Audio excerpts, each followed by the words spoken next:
누가복음 8장 26절에서 39절까지 말씀을 살펴보도록 하겠습니다.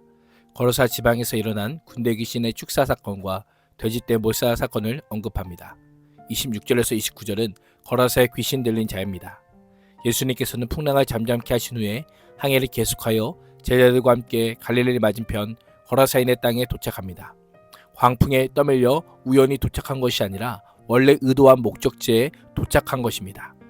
예수님께서 가시길 원한 곳이 바로 거라사인의 땅이었기 때문입니다. 누가는 이를 통해서 예수님께서 이방의 땅도 그 마음에 두셨을 뿐 아니라 직접 가신 것도 하나님 나라를 선포하기 위함이었음을 알려주고 있습니다. 하나님의 구원의 특징은 특정한 민족이나 문화에 제한되어 있지 않고 모든 민족과 사람들에게 열려있음을 보여주고 있습니다. 우리의 사랑의 관심은 어떠합니까? 특정한 대상에 제한된 사랑은 아닙니까? 경계를 넘는 예수님의 행보는 우리의 발걸음이 어디로 향해하는지를 분명히 보여주고 있습니다. 예수님께서 배에서 내리시자 그 마을에 사는 귀신 들린 사람과 만나십니다. 이 남자는 오랫동안 레기온, 군대라는 강력한 귀신들에게 괴로움을 당하며 옷도 입지 않은 채 벗은 몸으로 집이 아닌 무덤을 떠도는 삶을 산 지 벌써 오래였습니다. 집과 무덤이라는 두 개의 대조적인 단어는 이 남자가 삶의 터전을 잃어버리고 소외되어 사람들의 발길이 끊어진 곳에 거주하는 가슴 아픈 현실을 그대로 보여줍니다. 그가 예수님을 보자 부르짖으며 예수님의 발 앞에 엎드려 지극히 높으신 하나님의 아들 예수여, 당신이 나와 무슨 상관이 있나이까? 당신께 구하노니 나를 괴롭게 하지 마옵소서라고 큰 소리로 외칩니다. 귀신 들린 자는 귀신의 지식으로 예수님을 바로 알아보고 지극히 높으신 하나님의 아들 예수라고 부르며 그 앞에 몹시 두려워 떱니다. 예수님의 방문 목적을 알았기 때문입니다. 그는 자신의 운명을 직감합니다. 귀신 들린 자 속에서 역사하는 귀신은 예수님과의 만남과 이 남자에게서 나가야 한다는 사실이 매우 고통스러웠기에 자기를 괴롭게 하지 말 것을 간구하고 있는 겁니다. 괴롭게라고 한 표현의 원형은 본래 식음석으로 금속을 시험하는 것을 의미하지만 요한계시록에 의하면 타는 유황 불못에서 심판의 괴로움을 당하는 것을 묘사할 때 사용되기도 하였습니다. 귀신은 자신이 거처하고 있던 사람에게서 나가야만 하는 운명에 처해서이기도 하지만 최후의 심판의 날까지 고통의 장소에 무적행에 갇혀있게 될지도 모른다는 두려움에 나를 괴롭게 하지 마소서라고 탄원하는 것입니다. 그러나 예수님은 귀신의 탄원을 받아들이지 않으시고 그 사람에게서 귀신을 내쫓으십니다. 29절은 이는 예수께서 이미 더러운 귀신에게 그 사람에게서 나오라고 명령하셨음을 밝히고 있습니다. 예수님의 명령이 먼저 있었고 그 다음에 귀신의 간청이 있었던 겁니다. 30절에서 33절은 예수님과 군대의 귀신입니다. 예수님께서 귀신에게 내 이름이 무엇이냐라고 물으십니다. 지극히 높으신 하나님의 권세를 가진 아들로 질문하시며 마귀의 정체를 밝히십니다. 귀신은 권세의 규모를 강조하며 군대라는 복수의 이름으로 자신을 소개합니다. 군대로 번역된 레기온은 라틴어에서 유래한 것으로 당시 군대 용어입니다. 레기온은 로마 군대의 가장 큰 단위로 3,000명에서 6,000명 정도 되는 군인으로 구성되어 있습니다. 이루 말할 수 없을 정도로 강력한 귀신이 이 사람을 괴롭혔던 것입니다. 귀신들은 예수님의 등장이 심판과 멸망을 의미함을 알았기에 자신들의 영원한 멸망을 상징하는 무적행으로 들어가라는 명령만은 하지 않으시기를 간청합니다.